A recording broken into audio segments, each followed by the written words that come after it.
In the war against Japan, our Marines were digging in out there on Okinawa, far away from our own shores.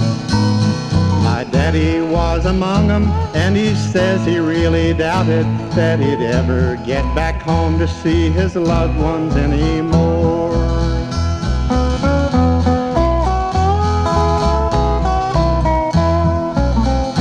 Things were bleak and getting bleaker as the war was dragging on. The rising sun kept rising and our troops were feeling blue. But one day something happened that turned the tide of battle. To this day my daddy swears that the story's really true.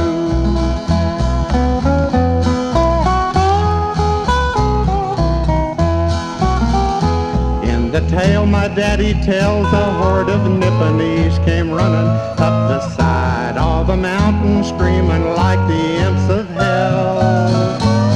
Their guns were belching bullets and they seemed to have no fear, and as they moved up closer they all began to yell. To hell with Roosevelt, to hell with Babe Ruth, to hell with Roy Acuff too.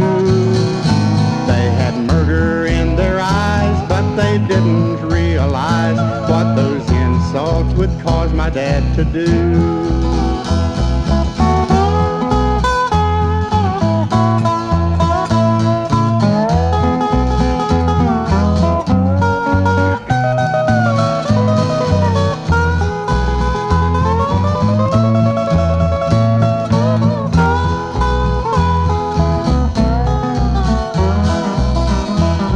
To hell with Roosevelt didn't much upset my daddy, for he had never cast for FDR a single vote.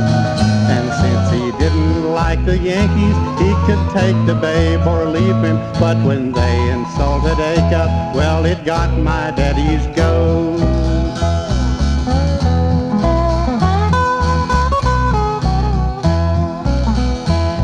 Began to fight in earnest, and he shouted at the foe, in the name of Roy Acuff, every one of you must fall.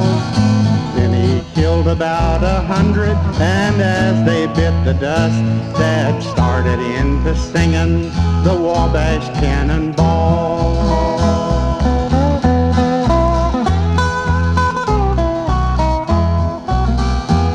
Marines a-fightin' with him all began to fightin' harder.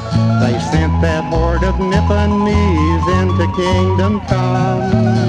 And when the Army and the Navy learned of Dad on Okinawa, they all took heart and fought until they sank the rising sun.